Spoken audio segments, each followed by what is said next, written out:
So what we are actually, looking at, and how is this future trend? As you say, maybe for the large developments, for the large buildings, for the districts, even like that, and for the smaller ones that are typically kind of a little bit more scattered. No, we were saying before about the tourism, like some of these resorts, for example. But you can think about some of these villas, large villas, or you can think about the kind of other labor accommodations. These places are better suited, rather than for a central cooling, maybe for the VRF technologies that you were mentioning. No, they allow you kind of more individual control, recuperation. They don't have that many issues with the maintenance as well. So there is this technology, which, I mean, it might sound like a new technology, but in reality has been there for some time already, no? And there are a few generations of that technology already in place. But the market penetration is probably a little bit too slow.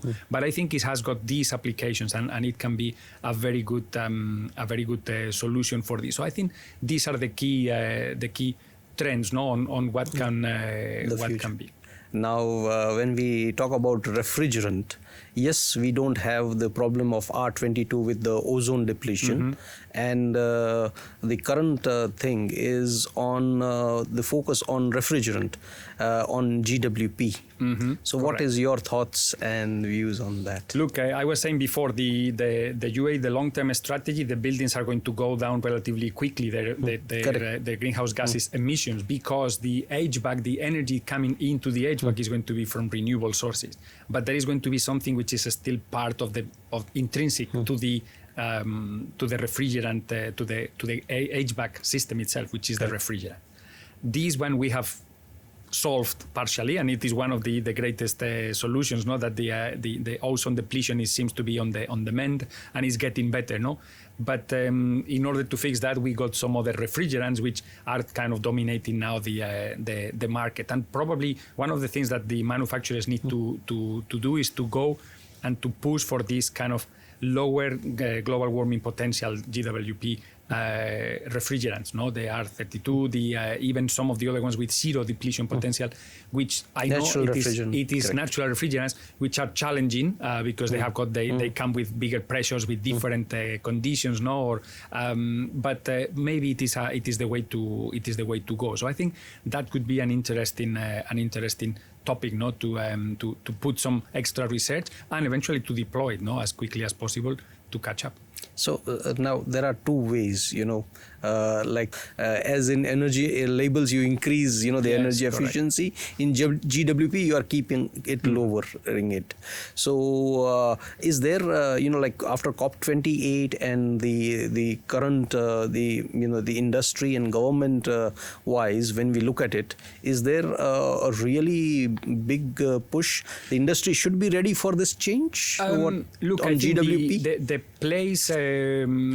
the place to go for the on pushing on these new things is going to be in the building regulations. That is where they will start kind of pushing towards this more efficient construction. As part of the more efficient construction, there will be more efficient equipment to supply air conditioning, space cooling, etc. More efficient insulation. So overall, a better and more efficient buildings. Immediately, I don't think that there is going to be a plan like that, but we in the UAE has always been kind of keeping an eye always on best practices. So that is happening elsewhere, and then it can be, that it might come here. But I think that this the building codes, they get updated, meaning pushing a little bit more the boundaries, not to request a little bit more efficient on this, more efficient on this, on these review cycles that they get, and so that might be one of the elements that can be that can appear there. No? Right. Now, refrigerant, I always have this thing that when we talk about refrigerant and other things like GWP and all, we are always thinking futuristic, that what in the new build. As you said, the regulation will change. We might have to change the refrigerant.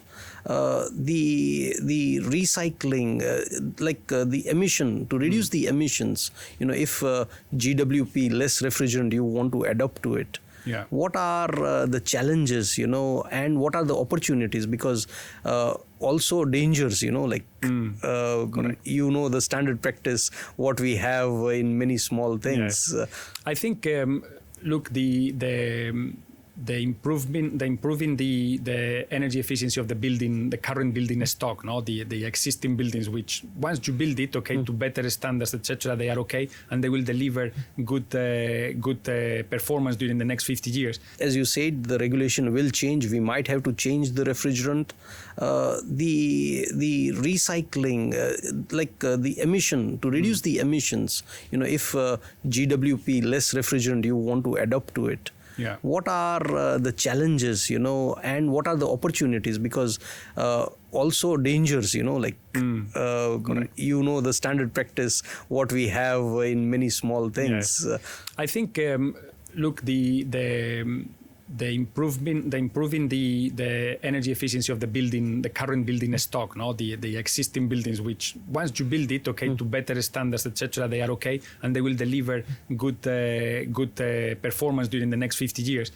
And any advice, lastly, to the industry that you feel that HVAC industry could do better, or you want to appreciate whatever is your last word? Look, I can maybe in this one I would like to mention the opportunities of networking. Okay, I think networking, mentoring, this series is very good. If someone, some of the young engineers, they get reflected in me and say, maybe I would like to go and I would like to follow.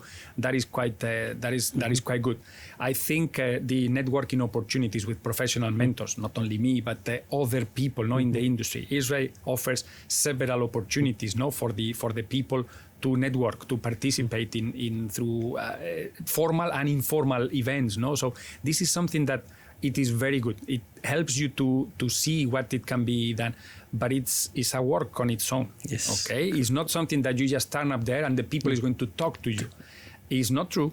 I'm not the kind of person that proactively will go, but you force yourself to actually do it so that you can interact with people and all the changes of work that I have had, I think, throughout my career and definitely in the UAE, have always been through networking, contacts.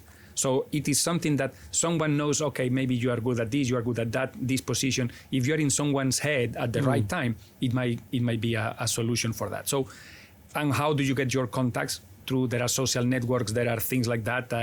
Please comment on the links if you feel so. Exactly. But honestly, the human touch, the interaction, and the opportunities for ISHRAE to give these kind of future professionals this networking with kind of a little bit more of a gray hair members, of their association or of the professional body, it can be an opportunity that I think that they shouldn't miss. Great.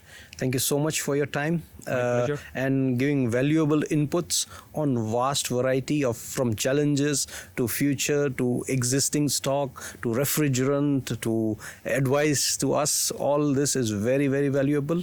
We thank you so much.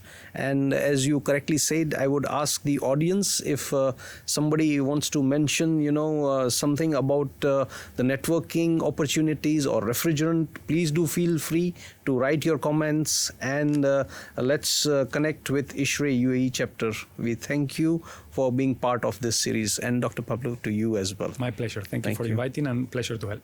Thank you.